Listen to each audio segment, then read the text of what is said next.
হরে কৃষ্ণ, সকলকে স্বাগতম। আজকে আমরা একটু সুখ, শান্তি এবং আনন্দ সম্পর্কে আলোচনা করব। নমো ওম বিষ্ণুপদায় কৃষ্ণ পৃষ্ঠায় ভূতলে শ্রীমতে ভক্তি বেদান্ত স্বামী নীতি নাম্নে নমস্তে সারস্বতী দেবে গৌরবাণী প্রচারিণে নির্বিশেষ শূন্যবাদী পাশ্চাত্য দেশতারিণে जयं विष्णुपाद परमहंस अष्टोत्तर शतर्षि कृष्ण कृपा स्मृति विश्व गुरु शिल प्रभुपाद की जय। हरे कृष्ण। ভাগবত গীতাতে একটা সুন্দর শ্লোক রয়েছে,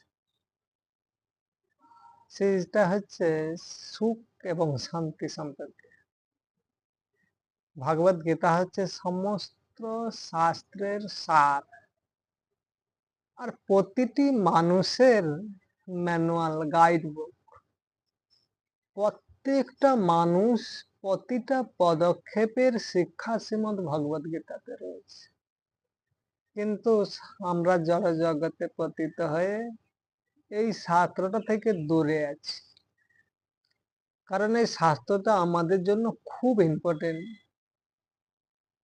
আমি খবরে দেখছি প্রায় যে বিমান দুর্ঘটনাতে আগুনের মতো উত্তপ্ত হয়ে গেছিল, যেখানে লোহা গলে গিয়েছিল এত হিটে, সেই জায়গাতে ভাগবত গীতা সুরক্ষিত।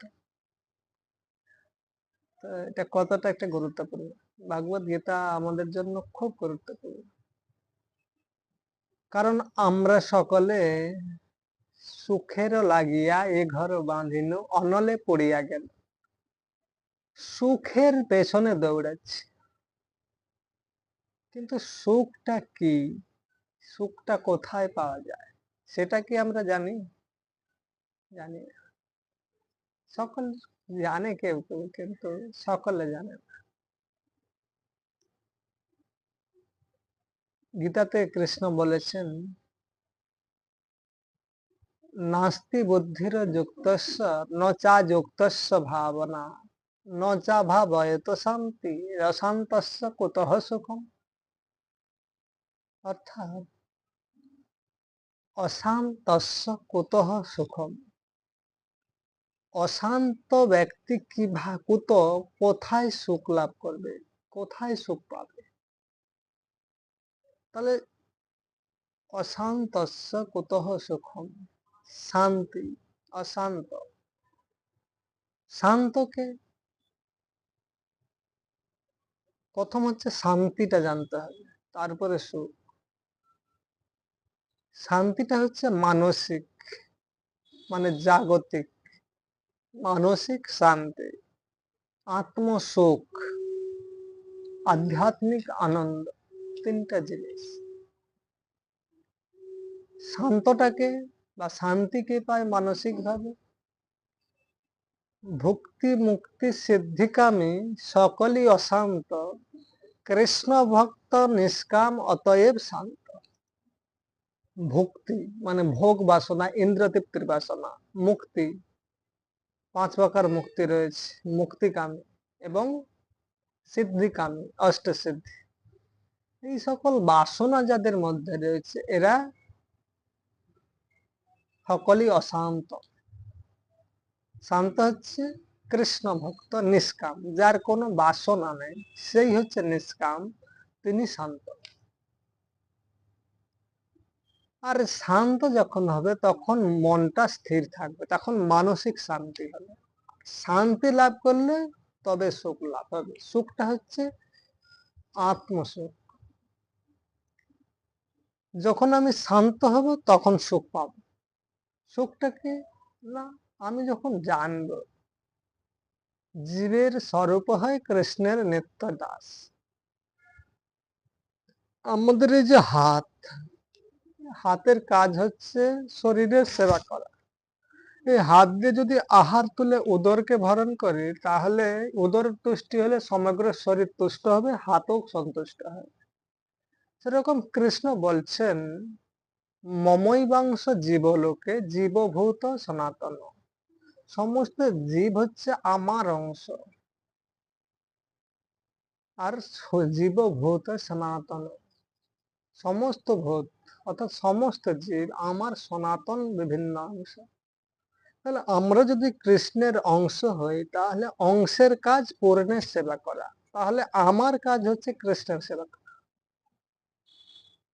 আর এখানেই আমি সুখ লাভ করবো, যখন আমি উপলব্ধি করব আমি কে, আমার কি করা কর্তব্য, আমি কোথা থেকে এসেছি, আমি কোথায় যাব, আমি এখন কি করছি, তখনই আমি সুখ লাভ করব।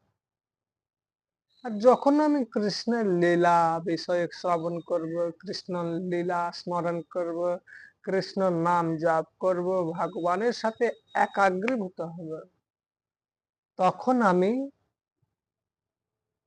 আনন্দ লাভ করব। কারণ কৃষ্ণ হচ্ছে সৎ চিত আনন্দময়। যখন আপনি কোন লোহা অগ্নির সংস্পর্শে যায়, তখন সে লোহার অগ্নির গুণ প্রাপ্ত হয়। হ্যাঁ? যখন ওই লোহা যখন আবার বরফের সংস্পর্শে যায়, তখন বরফের গুণ প্রাপ্ত হয়, অত্যন্ত ঠান্ডা হয়, অত্যন্ত অগ্নির সাথে অত্যন্ত গরম হয়। সেরকম আমরা যখন সৎচিৎ আনন্দময় শ্রীকৃষ্ণের সঙ্গ করব, তখন আমরাও সেই আনন্দটা লাভ করতে পারি। এটাই হচ্ছে প্রকৃত আনন্দের সূত্র। আমরা যদি ভাবি টাকা পয়সা গাড়ি বাড়ি ব্যাংক ব্যালেন্স আমাদেরকে আনন্দ দিতে পারবে, না। আমাদের যত থাকবে তত কষ্ট বৃদ্ধি হবে, মন থেকে শান্তিতে ঘুম হবে না। আমরা যেন বেশি কিছুর প্রতি ধাবিত না হই, ভগবান যতটা আমাদেরকে দিয়েছে অতটাতেই সন্তুষ্ট থাকি।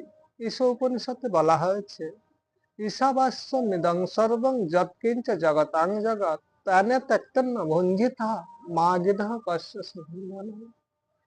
ঈশ্বর মানে ভগবান তোমাকে যতটুকু প্রদান করেছে তুমি অতটাতেই সন্তুষ্ট থাকো, কখনো অন্য কিছুর প্রতি অন্যের জিনিসের প্রতি আসক্ত হয় না। এটা হচ্ছে বেদের শিক্ষা, উপনিষদের শিক্ষা। তাই আমরা যেন আমাদের প্রয়োজনের অতিরিক্ত কোনো কিছুর প্রতি আসক্ত না হয়ে পড়ি বা কামনা না করি, তবেই আমরা প্রকৃত আনন্দ লাভ করতে পারবো। কারণ ভগবানের সাথে যুক্ত হয় হচ্ছে জীবনের পরম সিদ্ধি। জগতে এমন কোন জীব নেই যার স্বতঃস্ফূর্ত ভাবে অন্যের সেবা করার প্রতি অভিলাষ হয় না। প্রতিটা জীব, সে পশু হোক মানুষ হোক, পরস্পরের সেবা করার মনোভাব রয়েছে। কিন্তু এই সেবাটা কার করা উচিত? হিসিকেন হিসিকেশ সেবনং ভক্তির উচ্চতে। এই ইন্দ্রিয়গুলো দ্বারা ইন্দ্রিয়ের অধিপতি ভগবান হৃষিকেশের সেবা করা উচিত, তবেই আত্ম যথার্থ প্রসন্নতা লাভ করবে। তো এভাবে আমরা কোনো কিছুর প্রতি অধিক আসক্ত না হয়ে নিষ্কাম চিত্তে যতটুকু আমার রয়েছে অতটাতেই সন্তুষ্ট থেকে ভগবানের সেবা যদি করি, তাহলে নিশ্চয়ই আনন্দ হতে পারবে। এই প্রসঙ্গে একটি বহুত সুন্দর কাহিনী রয়েছে। একজন রাজ্যে কিছু চোর পড়েছিল, ডাকাতরা খুব ধন সম্পদ লুণ্ঠন করেছিল। তখন ওরা কারাগারে প্রবেশটা হয়েছে, তখন রাজা ওদেরকে ডেকে বলছে, প্রসিদ্ধ যে রয়েছে তাকে ডেকে বলছে, তোমাকে আমি মুক্ত করে দেব যদি আমি তোমাকে এক পাত্র অমৃত দিচ্ছি বা ক্ষীর দিচ্ছি, এই পাত্রটা দিয়ে তুমি 7টা আমার যে ভবন রয়েছে ঘুরে নিয়ে আসবে, যাতে এক বিন্দু না পড়ে। যদি না পড়ে আমি তোমাকে মুক্ত করে দেব। তখন রাজি হয়ে গেছে, হ্যাঁ। তখন তাকে এক পাত্র ক্ষীর দেওয়া হয়েছে আর 2জন সৈন্য দেওয়া হয়েছে, যাতে ওর ক্ষীরটা না পড়ে দেখে রাখবে। তো ক্ষীরের পাত্রটা নিয়ে 7টা ঘরের মধ্যে ভ্রমণ করছে। তখন যখন রাজার কাছে ফিরে এসে দিয়েছে, তখন বলছে, তোমার একটু পড়েনি? বলছে না। আচ্ছা বলো তো, আমার এই যে 7টা অন্তপুর রুম রয়েছে, রুমগুলোর মধ্যে অনেক সোনা দানা মণি মুক্তা অনেক কিছু রাখা ছিল, এগুলো তুমি দেখেছো? আচ্ছা না মহারাজ, আমি তো কিছু লক্ষ্য করলাম না। আপনি আমাকে বললেন ক্ষীরটা যাতে না পড়ে, আমি তাই এই ক্ষীরের পাত্রটার প্রতি লক্ষ্য করেছিলাম। বলছে হ্যাঁ, তুমি যদি এই পরম অমৃত আনন্দময় শ্রীকৃষ্ণের কৃষ্ণ ভাবনামৃতের সাথে যুক্ত থাকো, তাহলেও তোমার এই যে জাগতিক পারিপার্শ্বিক যে অভিলাষগুলো রয়েছে, চুরি করার যে প্রবণতা রয়েছে, ওগুলো তুমি দেখতে সময় পাবে না। কারণ আমরা যখন কৃষ্ণ ভাবনার অমৃত পান করব, তখন এই জাগতিক অমৃত গুলো আমার লক্ষ্যে আসবে না। তাহলে আমার মন বিচলিত হবে না, আর আমি খুব খুশিতে থাকতে পারবো। তখন আমি নিষ্কাম হতে পারবো, আর তখনই আমি শান্তি পাবো। এটা হচ্ছে ফার্স্ট। সেই যে শান্তি বা মানসিক ভাবে স্থির, শান্ত হওয়াটা ফার্স্ট। তারপরে আমি সুখ লাভ করবো, আর তারপরে আমি আনন্দ প্রাপ্ত হব। তাই আমাকে প্রথমে শান্ত হওয়ার চেষ্টা করা উচিত। এই ভক্তি, মুক্তি এবং সিদ্ধি বাসনাগুলো থেকে মুক্ত হতে হবে। আর মুক্ত হওয়ার উপায় হচ্ছে এই অমৃতের প্রতি আমাকে ধ্যান নিবিষ্ট করা।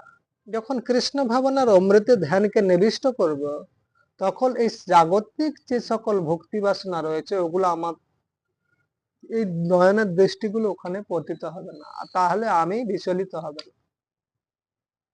তো এইভাবেই আমরা প্রকৃত আনন্দ পেতে পারি। তো সকালে আমাদের সাথে থাকুন। যদি এই কথাগুলো আপনাদের ভালো লাগে বা আধ্যাত্মিক ভাবে কোনো প্রেরণাদায়ক হয়, কৃপা করে আপনারা কমেন্টের মাধ্যমে আমাকে জানাতে পারেন। আমি তাহলে আনন্দিত হব আর উৎসাহিত হব আপনাদেরকে বলার জন্য। সকলকে অশেষ ধন্যবাদ।